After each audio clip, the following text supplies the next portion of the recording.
Hello, my name is Last Day Enough Mystery Man, and this is my 27th ever Bold and Beautiful review for the episode that aired today, Wednesday, June 7th, 2023, episode 9034. And well, I 1 week ago I made my 26th Bold and Beautiful review, and well, the reason why I haven't made one since is because I feel like the last 4 episodes have just not been good. And I never want to come on here and make a review that even I don't think I could say anything positive or anything good about. I don't want to come on here and make a review about an episode that I had zero interest in. Because then it'd just be me talking about something that all of us will understand that I could care less about. That's why I haven't done it, because I haven't really seen any of the past 4 episodes being good enough to do a review on, honestly. I wanted to keep my reviews on reviews that I could do good with. And plus, I finally put the final finishing touches on moving, so finally, the whole complete move is finally over. So that's fun. Also, it's summertime. So, that's going to involve a lot of different inventions. That's going to involve a lot of different stuff. That's going to involve hopefully I can get some time to go to the pool eventually, so that could also probably hold me back in a review as well. But well, let's get into this episode of The Bold and the Beautiful. Well, it starts off like all episodes do, at a picture of the Los Angeles skyline, which I always like, because those are real shots, and I always like that, because it does make this show seem like it takes place in a real place, Unlike the other soap operas, which all takes place in fictional towns. Salem for days, Genoa City for Y&R, Port Charlotte for General Hospital, Llanview, Pennsylvania for One Night to Live when that was on. I have no idea what all my children patches. I have no idea which city those took place in, or what town city those took place in. I only know like 5 of them. Or patches. I have no idea what patches took place either. But well, I always like that, because it does show that this is a real place that you can visit yourself, and they show real stuff, they show real shows. So I always like that. But then you cut to the show, and good lord. So Brooke was talking to Widge, and Brooke is like, well, I think we should get back together. Yippee. Well, I just discovered that this whole trip to Rome, Italy, apparently they've gone to Rome, Italy, apparently they have not, I don't know so sure about Rome, but I went on where they have gone to Italy multiple different times, and I just figured out yesterday from going for the comments, I figured out from someone who made a comment yesterday to me on one of the Bold and Beautiful YouTube videos, that apparently they've been doing this Brooke and Widge go to Italy for 30 years. So apparently this is legitimately a 30-year-old storyline. This storyline has legitimately been going on longer than I have been alive. I was born in 2002 and I'm 21 years old. Legally, I can drink alcohol, and this storyline has been going on longer than I have been alive. And I've been alive for 2 decades and a year. So then we cut to Taylor and Steffi. Oh, yeah. Then we cut to Taylor. And I've never been a fan of Taylor, ever. I wasn't, even the other Taylor, I wasn't the biggest fan of that Taylor either. I mean, I liked her at times, but most of the time I just found her to be complete and utterly annoying. But I liked her at times. So they're talking about something, and the only reason I don't really fully understand what they're talking about, because I couldn't understand a word Taylor was saying today, because I guess her voice was hoarse or something. I don't know. Or maybe she decided to talk like this. I don't know. But all I can say is I don't know what was going on with Taylor's voice today, but it was completely distracting. So they're talking about something, and Steffi's going on and on about all the bad stuff Brooke has done in the past, how Brooke has a bad history of destroying people's lives, how Brooke has a history. Well, Steffi, if you want to get technical, let's talk about your history. Because Taylor and Steffi both love to always bring up all the horrible things Brooke has done, but yet the horrible things that they have done seem to be brushed to the side, seem not to matter, it doesn't matter. What we do is okay, because we're we. because Wolf Forest does. That's literally what this is. This is hypocrite. This is Steffi is definitely a major hypocrite. Absolutely.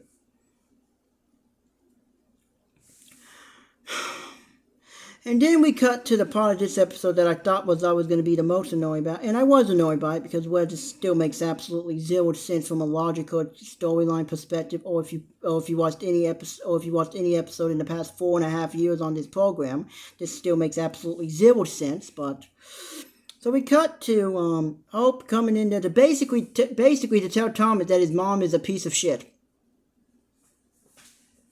and Thomas is like, "Oh, I don't want to get involved." I'm like, she's your mom, dude. Do you not care about your mom? I'm sorry, but if someone putting my mom down, even if they're right, I am going to defend my mom until my last breath.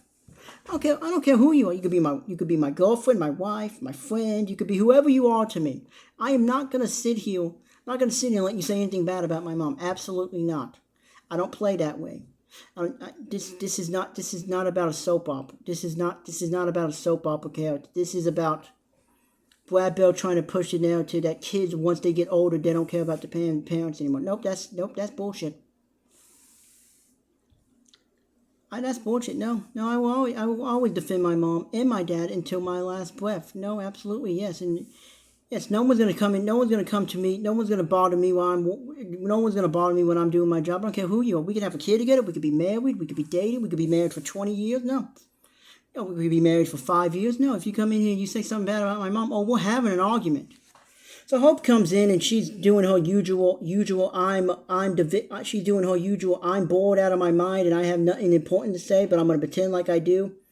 Face, So Tom's like, okay, Hope is like, so did you hear? And I'm sorry, people, but I'm sorry to the Hope and Thomas fans out there, all 15 of you, but they just don't look good together, and they don't look good together. They make no sense. Because all you think about every time they're on screen together is what Thomas did in 2019. That's all I think about when they're on screen together. That's not good. That's not good. Even if I don't like them, even if I don't like these people as a couple, my main thought when these two people on screen should be that he lied about her daughter being dead. That's not good. Like, even if you don't bring it up, fans still have that in their minds. You can't rewrite history no matter how hard Brad Bell tries to. And also, I don't think you should be in a relationship with somebody who hates your parents. That will never end well. Trust me, if I had some friends who have dated some girls who have hated their parents, and trust me, it did not end well. Well, for the girls, the girls got dumped every single time, mainly because I told my friends, no, you pick your parents, you pick your mom every time, you pick your mom or dad every single time. Because I look at it this way: there's plenty of women. Women are like fish, basically. In this analogy, there's plenty of women to be with. You only get one. Most people only get one mom. Most people only get one mom, unless you're adopted. Then you can have two moms. But if you're not adopted, you only get one mom.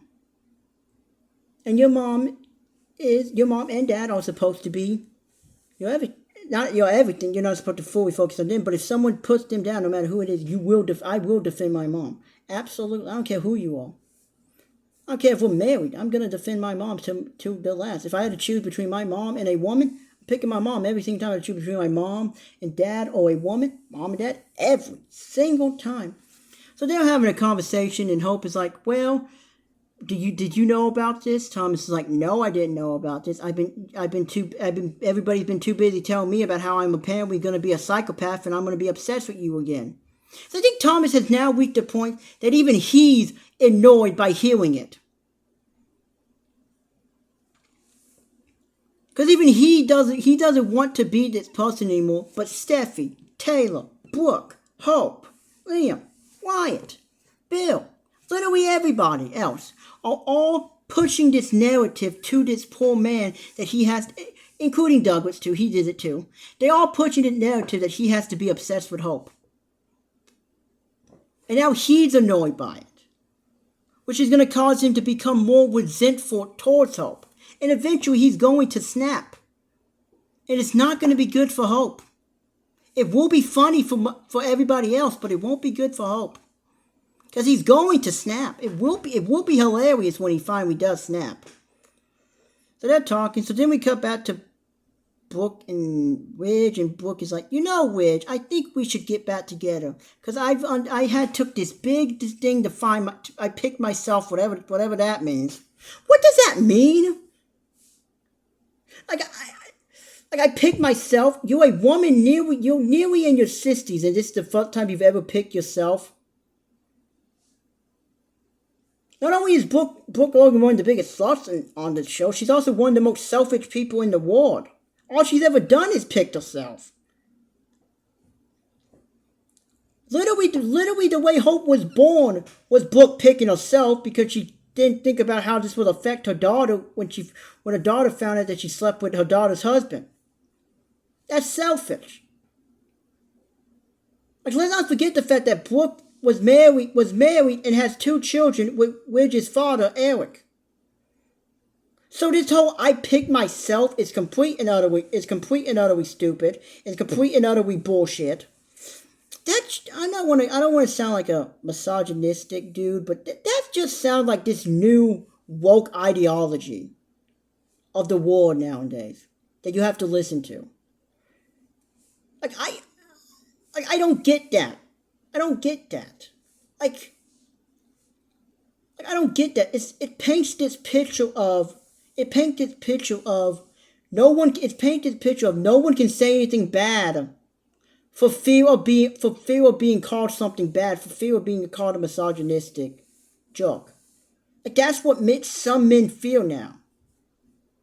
If you say something bad about a woman, is this woman going to go online and this woman going to go to someone and go, well, he said something mean about me, he's misogynistic.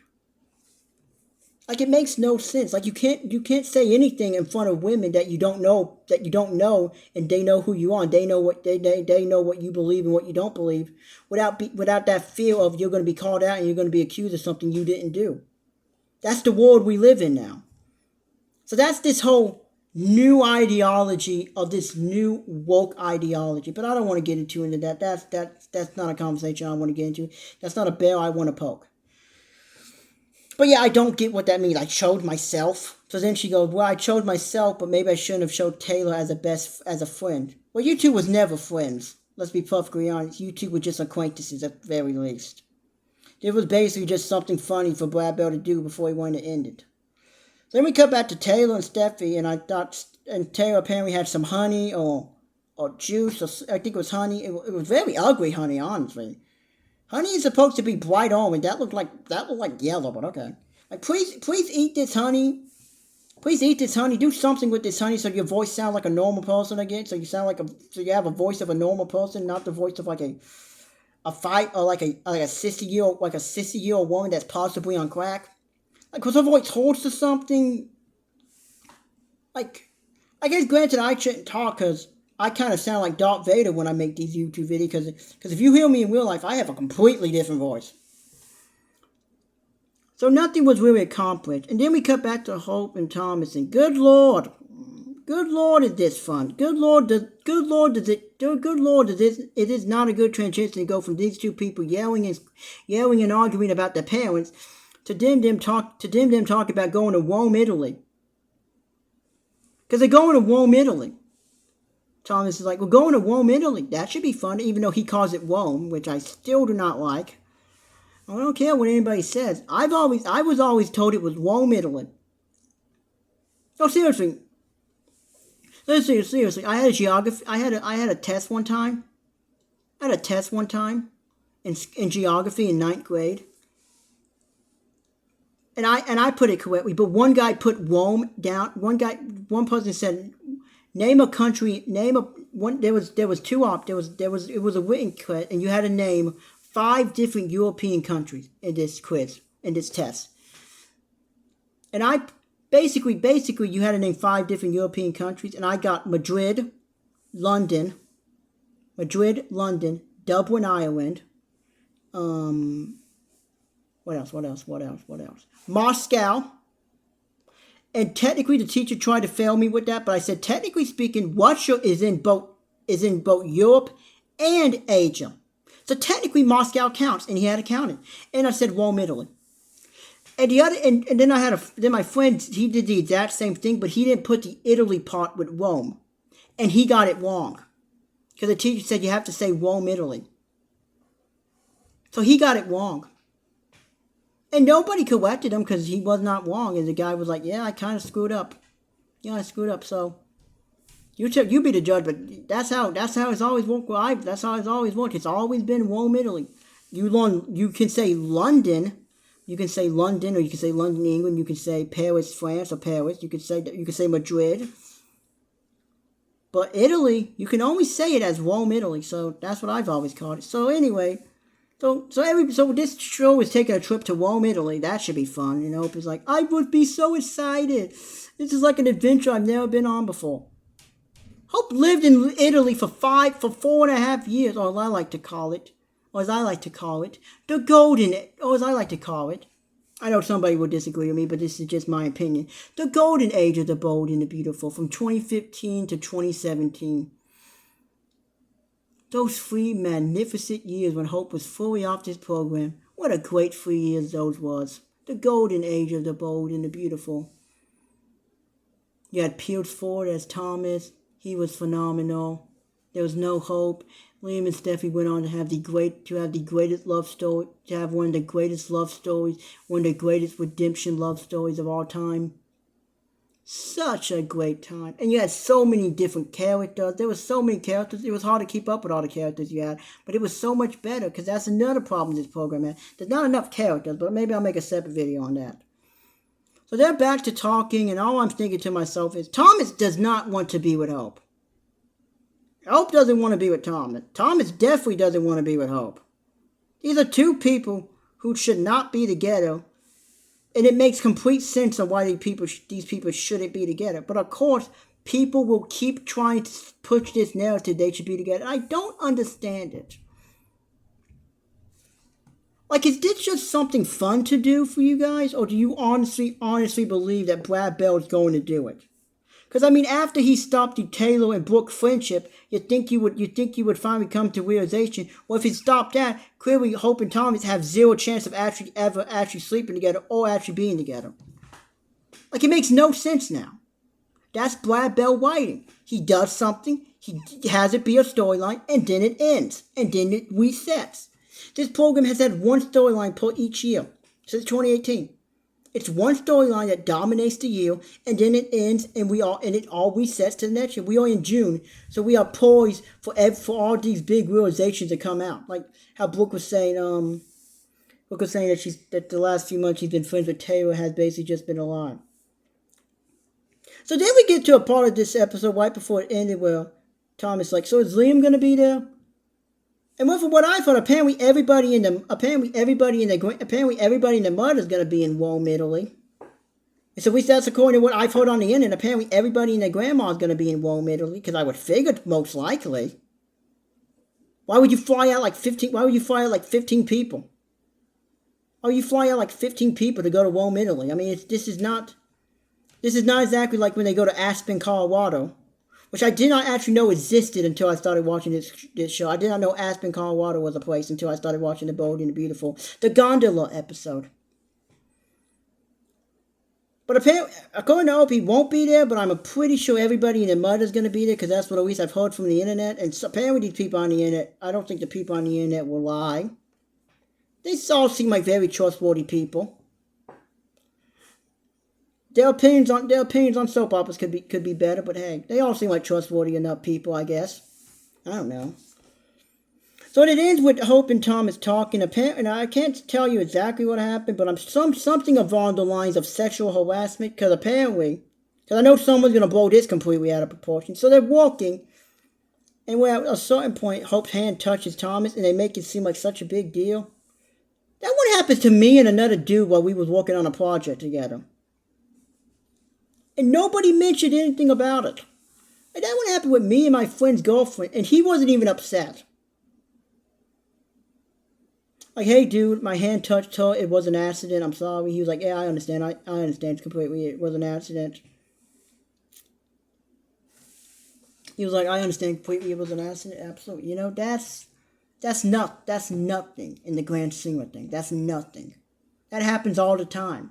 It happened with two dudes, and it's even funnier because I guess it does differ because I'm a dude. So most of the time when I get in an argument with my bros, it's basically just say dude and bro like 5 times the next day. Basically, we're mad at each other for 24 hours, and then the next day we say dude and bro a bunch, and then always forgive him. And then at the end, Book is like, me and you should be together, Widge, and we should be together. And I'm like, I don't care. And then they hug, and it's like, what, their destiny, something about them no longer being in high school, no longer being teenagers, so they no longer go on their impulse. I would like to point out that I was in high school, and I didn't have many friends who went on their impulse. I would like to point out that I was a teenager 2.5 years ago. I'd like to point out that I was 19 years old 2.5 years ago, and 3.5 and 4. I would like to point out that 4.5 years ago, I was 17 years old. And I didn't go on my impulse. I've had a couple friends who done, but most teenagers, we don't go on impulse because most of us have figured out that does not work well. I don't know. This program is just so confusing sometimes to watch. It is not confusing because I don't understand what's going on. It's confusing because I don't understand why Brad Bell wants to write a show where no one can be happy. Like, did Brad Bell have a terrible high school, like a terrible childhood or something? Like a terrible middle school, high school experience or something? Like, is he just mad at the world? Or does he think this is good writing? Because he clearly cannot think that this is good writing. I would love to sit in a room with Brad Bell and just ask him about his show, because I got a lot of questions, Brad. I would love to have a sit-down interview with that man, because I would like to ask him a few questions. Because each program needs more characters, needs some new characters, bring some old characters back, I don't know. Or maybe Brad Bell stops writing on the show. He has no involvement with the show whatsoever. This show would be so much better, because he's clearly no longer understands what people would like. Because there's only a small, minute group of people who actually like this, who actually want Hope and Thomas to be together. Most people don't. And I've had a lot of friends and a lot of people I know who used to watch this program, who no longer watch this program. And the main reason they no longer watch this program, all of them, is because of Hope and Thomas. Legitimately. If that doesn't tell you why these people suck together, I don't know what else will. I mean, look at the ratings. They're not good. Also, isn't like half the writers on strike? Isn't like all the writers on strike, except for the guy that played Carter, because he's also a writer and he works on shows like Internet, so I guess he can't really be on strike. Like, when is that going to go into effect? Because some of these scripts and some of these episodes feel like they're written by complete different people who understand what's going on. Because like any episode where Hope sounds like a normal person, she cannot be written by Brad Bell. You can tell when Hope is completely written by Brad Bell. Because she's an idiot. That's Brad Bell's character description of Hope Logan. She's an idiot. Or when she's not written by Brad Bell, she comes off as somewhat of a normal person with normal, real emotions. But I don't know what else to say about this episode. Not much else happened. That's another problem with this program. I know they only have 19 minutes, but there was 3 scenes. This was a show that once again is just 3 separate conversations. And I get that is most soap operas. And I get that this is 19 minutes long. But why couldn't you have like a little 2 to 3 minute scene of something else, you know?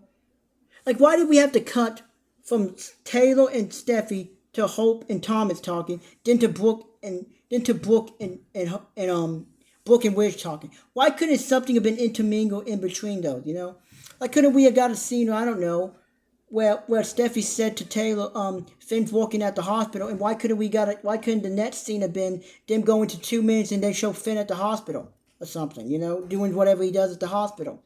Honestly, how is Finn a doctor if he's married to Steffi? If he's apparently in love with Steffi, how is he a doctor? Don't you have to be smart to be a doctor? That ain't smart. That's stupid. Then again, this is a soap opera, so the qualifications for all these positions are very low. So that's probably how he got it. Because he ain't the smartest man in the world if he's in love with Steffy Forrester. She is horrible. Steffy is horrible. Well, there's nothing else happening in this episode, but hopefully tomorrow's episode will also be good so I can review it too. I got nothing else to say. See you guys next time. See you guys tomorrow.